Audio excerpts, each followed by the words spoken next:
왜 우리는 정의의 justice에 관심을 가져야 하는가? 정의가 하나님 나라의 DNA이기 때문에. 많은 이들이 정의라고 하면 정치적인 주제나 혹은 사회 문제 연구소 같은 곳에서 다룰 내용이라고 생각합니다. 어떤 이들은 이를 비신앙적인 혹은 세속적인 개념으로 받아들이기도 합니다. 그러나 정의는 모든 그리스도인들과 교회의 주된 주제가 될 수 있어야만 합니다. 왜냐하면 이는 하나님 나라의 성질의 것이기 때문입니다. 오늘 제가 소개할 인물은 아담 거스틴이라는 인물입니다. 현재 노트르담 대학에 속해 있는 사회적 관심사들을 위한 세미나 프로그램의 디렉터로 활동하고 있습니다. 그는 인디애나에 있는 주빌리 벤처라는 단체의 창립자이기도 합니다. 그는 주로 사회 문제와 현대 경제 시스템 사이에 있는 오류들에 대해서 연구하고 있고, 이를 기독교 신앙의 관점에서 해결해 나가기 위해서 운동을 펼쳐나가고 있습니다. 특히 샬롬이라는 그 기독교의 가치, 기독교 개념을 이 사회에 전파하고 또한 이뤄내기 위해서 많은 헌신을 하고 있습니다. 그의 책 Becoming a Just Church, 정의로운 교회가 되는 것이라는 책에서 그는 다음과 같이 이야기하고 있습니다.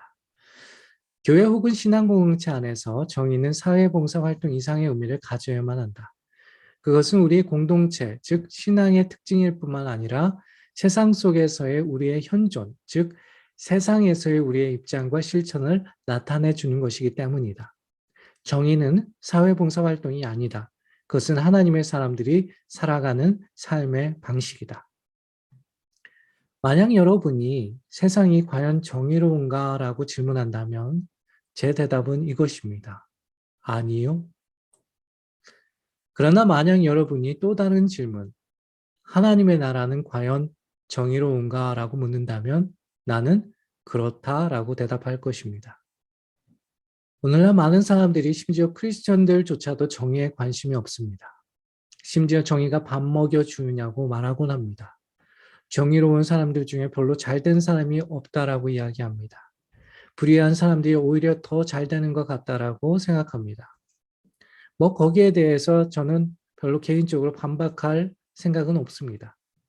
불의한 세상에서 정의를 외치는 것 자체가 어쩌면 비생산적인 시도인지도 모르겠습니다. 또한 완전하지도 의롭지도 않은 인간이 정의를 추구하는 것 자체가 무리가 아니냐고 할지 모르겠습니다. 그럼에도 불구하고 오늘날 교회와 그리스도인들은 정의를 추구하고 외치는 것을 멈춰서는 안 될 것입니다. 왜 그럴까요? 왜냐하면 정의가 하나님 나라의 DNA의 일부분이기 때문입니다. 다음 시간에 우리는 정의란 무엇인지에 대해서 함께 살펴보려고 합니다. 그것을 따로 논한다 하더라도 정의가 하나님 나라에 빠질 수 없는 성질이라는 것은 부정할 수 없는 사실입니다. 하늘의 뜻이 이 땅에 이루어지기 위해 그리스도가 오셨듯이 우리는 그리스도인들은 정의에 관심을 가질 수 있어야만 합니다.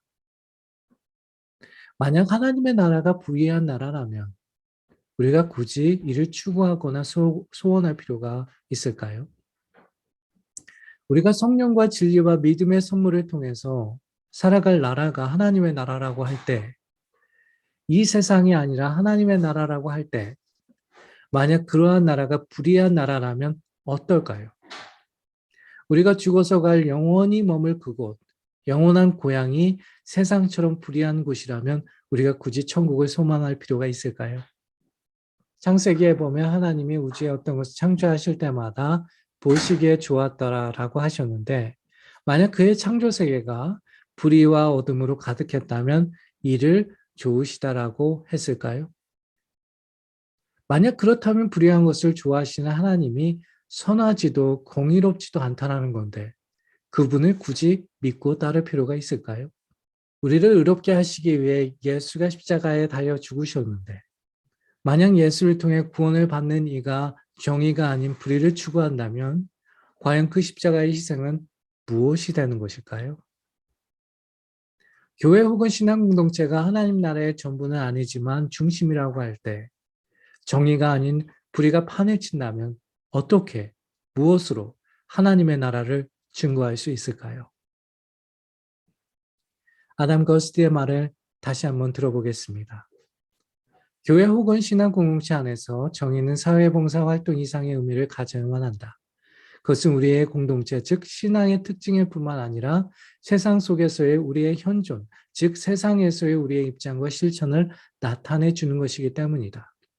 정의는 사회봉사 활동이 아니다. 그것은 하나님의 사람들이 살아가는 삶의 방식이다.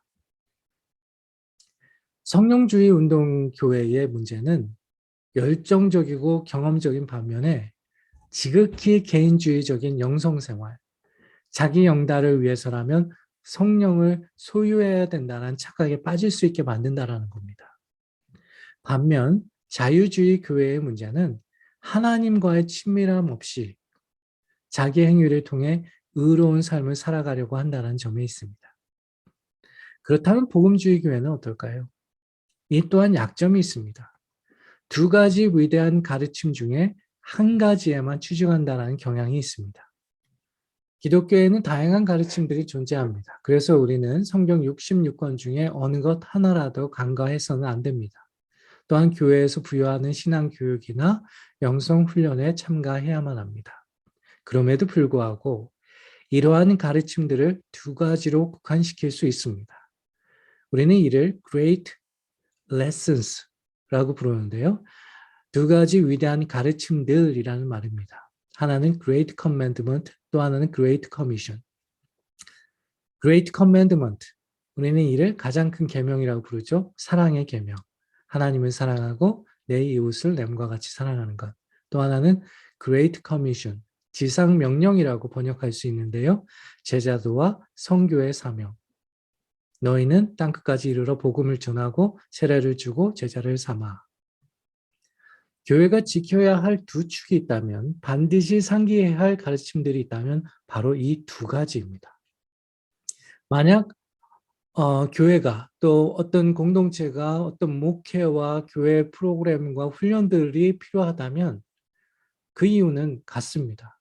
이 두 가지 계명들을 충분하게 온전히 이뤄내기 위한 수단에 불과합니다.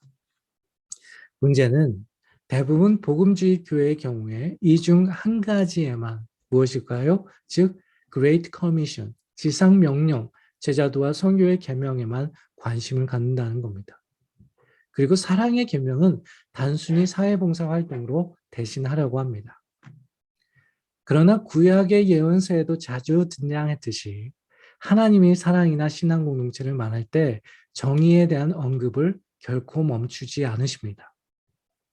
가나안 땅에 들어가서 새로운 삶을 살아갈 때도, 바빌론 포로기에서 돌아와 새로운 국가를 건설할 때도 하나님은 정의에 대한 언급을 빼놓지 않으십니다.